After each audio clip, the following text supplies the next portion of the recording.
താൻ താമസിക്കുന്ന ഫ്ളാറ്റിലെത്തിയാണ് രാഹുൽ മാങ്കൂട്ടത്തിൽ ആത്മഹത്യാ ഭീഷണി മുഴക്കിയതെന്ന് യുവതി കോടതിയെ അറിയിച്ചത്. പ്രോസിക്യൂഷൻ ഇക്കാര്യം, അതായത് യുവതിയുടെ ഈ സ്റ്റേറ്റ്മെന്റ് ആവർത്തിച്ച് കോടതിയെ ബോധിപ്പിക്കുകയും ചെയ്തു.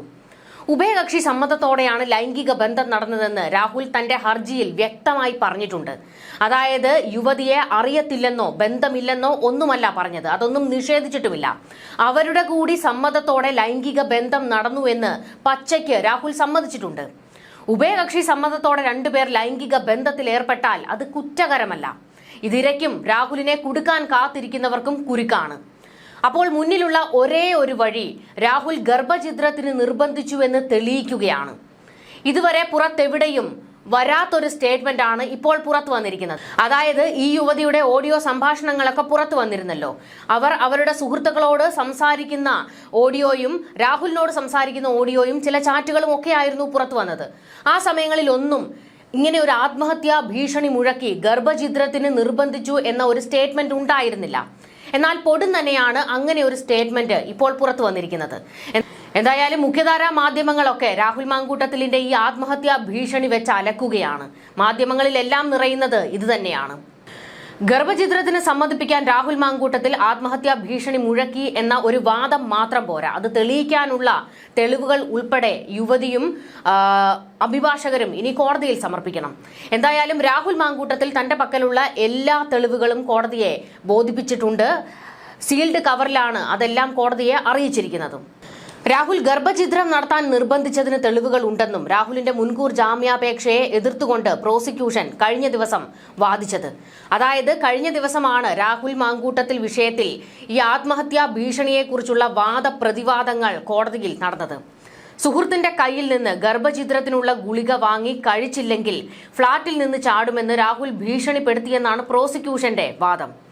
ആദ്യം ഗുളിക വാങ്ങിയില്ലെന്നും ഡോക്ടറെ കാണാൻ പോകാമെന്നും സമ്മതിച്ചിരുന്നുവെന്ന മൊഴിയാണ് യുവതി നൽകിയത്.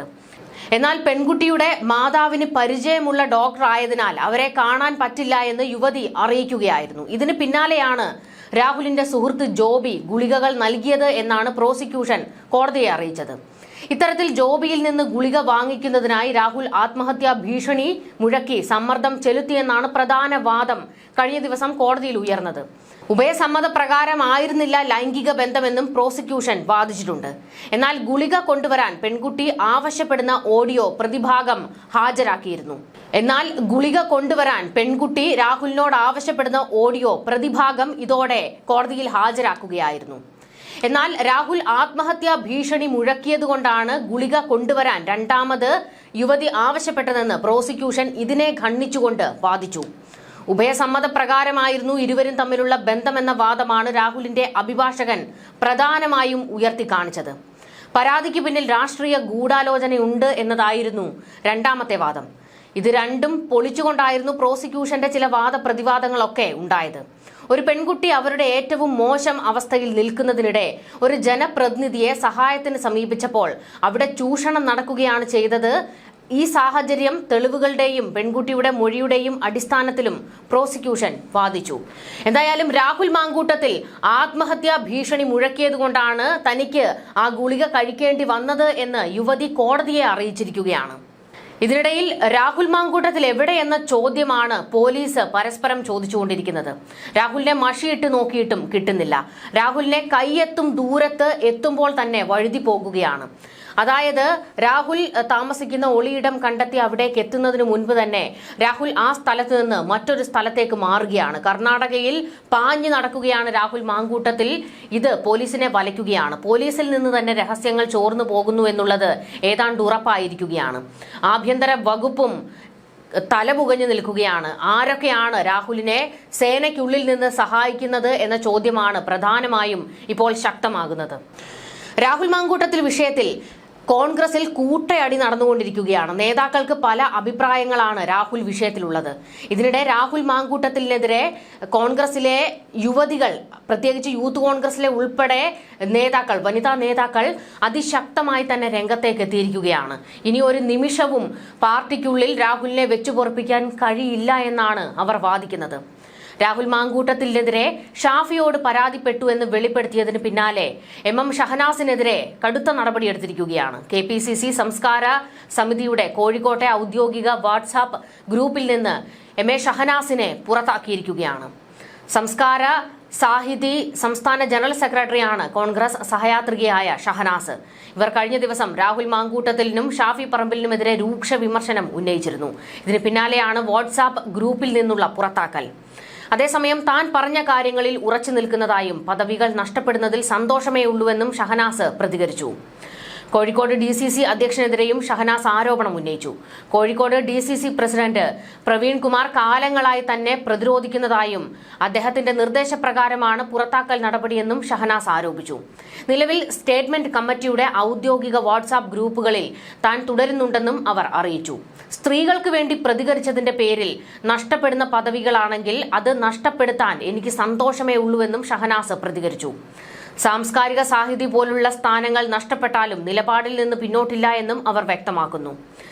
രാഹുൽ മാങ്കൂട്ടത്തിലിനെ പ്രൊട്ടക്ട് ചെയ്യുന്നത് ഷാഫി പറമ്പിലാണെന്നായിരുന്നു ഷഹനാസ് പറഞ്ഞു വെച്ചത്. അതായത് രാഹുൽ മാങ്കൂട്ടത്തിലിന്റെ ഇത്തരം പ്രവൃത്തികൾക്കെതിരെ മുൻപ് തന്നെ താൻ ഷാഫി പറമ്പിലിനെതിരെ ചില കാര്യങ്ങൾ പറഞ്ഞതാണ്. എന്നാൽ അതിനെയെല്ലാം പുച്ഛിച്ചുകൊണ്ടായിരുന്നു ഷാഫി നേരിട്ടതെന്നും ഇതൊന്നും തങ്ങൾക്കൊരു വിഷയമേ അല്ല എന്നുള്ള രീതിയിലായിരുന്നു ഷാഫി പറമ്പിലിന്റെ ഇടപെടലെന്നുമായിരുന്നു ഷഹനാസ് പറഞ്ഞത്. ഷഹനാസിന്റെ ഈ ഒരു സ്റ്റേറ്റ്മെന്റ് ഷാഫി പറമ്പിലിനും വലിയ രീതിയിൽ തിരിച്ചടിയായിട്ടുണ്ട്. എന്നാൽ ഇപ്പോൾ ചില സത്യങ്ങൾ തുറന്നു പറഞ്ഞതിന്റെ പേരിൽ ഷഹനാസിനെതിരെ നടപടിയെടുത്തതിൽ വനിതാ നേതാക്കൾ കടുത്ത അമർഷത്തിലാണ്. കോൺഗ്രസിലെ പല വാട്സാപ്പ് ഗ്രൂപ്പുകളിൽ നിന്നും പുറത്തായ രാഹുൽ മാങ്കൂട്ടത്തിൽ പാർട്ടിയിൽ ഇപ്പോഴും ഇന്നാണ്. MLAയെ പാർട്ടിയിൽ നിന്ന് പുറത്താക്കാത്തതിൽ കേരളത്തിന്റെ ചുമതലയുള്ള ജനറൽ സെക്രട്ടറി ദീപാദാസ് മുൻഷിക്ക് കടുത്ത അതൃപ്തിയുണ്ട്. മുൻകൂർ ജാമ്യാപേക്ഷയിൽ വിധി വരുന്നതുവരെ കാത്തിരിക്കണമെന്ന നിലപാടിലാണ് KPCC അധ്യക്ഷൻ സണ്ണി ജോസഫും വർക്കിംഗ് പ്രസിഡന്റുമാരും ഉണ്ടായിരുന്നത്. രാഹുലിനെ പുറത്താക്കണമെന്ന ശുപാർശ KPCCയിൽ നിന്ന് കഴിഞ്ഞ ദിവസം ലഭിക്കുമെന്ന് ദീപാദാസ് മുൻഷി പ്രതീക്ഷിച്ചുവെങ്കിലും മുൻകൂർ ജാമ്യാപേക്ഷയിൽ വിധി പറയുന്നത് മാറ്റിയതിനാൽ അതുണ്ടായില്ല. രാഹുലിനെതിരെ ലഭിച്ച പരാതികളിൽ രാഹുൽ ഗാന്ധിയുടെയും പ്രിയങ്ക ഗാന്ധിയുടെയും ഓഫീസുകൾ വിവരങ്ങൾ തേടിയിട്ടുണ്ട്.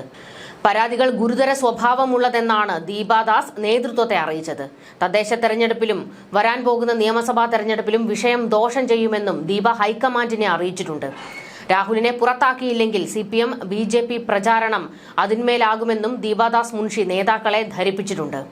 കഴിഞ്ഞ ദിവസം ഫേസ്ബുക്കിൽ കവർ ഫോട്ടോ മാറ്റി ശബരിമല സ്വർണ്ണക്കൊള്ളയ്ക്കെതിരെ അടുത്ത ഘട്ട പ്രചാരണത്തിന് തുടക്കമിട്ടുവെങ്കിലും രാഹുൽ വിഷയം കാരണം അത് ഏറ്റില്ലെന്ന നിലപാടിലാണ് കോൺഗ്രസ് നേതാക്കൾ. തദ്ദേശ തെരഞ്ഞെടുപ്പിൽ വീട് കയറി ഇറങ്ങുന്ന സ്ഥാനാർത്ഥികൾക്കും നേതാക്കൾക്കും രാഹുലുമായി ബന്ധപ്പെട്ട ചോദ്യങ്ങൾ ആശങ്ക സൃഷ്ടിക്കുന്നുണ്ട്. താഴെത്തട്ടിലെ പ്രവർത്തകർ മത്സരിക്കുന്ന തെരഞ്ഞെടുപ്പിൽ ഉണ്ടാകുന്ന പാളിച്ച നിയമസഭാ തെരഞ്ഞെടുപ്പ് പ്രചാരണത്തെ ബാധിക്കുമെന്നാണ് ഒരു വിഭാഗം ചൂണ്ടിക്കാട്ടുന്നത്. KPCC അധ്യക്ഷൻ പോലീസിന് പരാതി കൈമാറിയതിനൊപ്പം പുറത്താക്കൽ കൂടി ഉയർത്തി CPMനെ രാഷ്ട്രീയമായി നേരിടാമെന്നായിരുന്നു കോൺഗ്രസിനുള്ളിൽ രൂപപ്പെട്ട ധാരണ.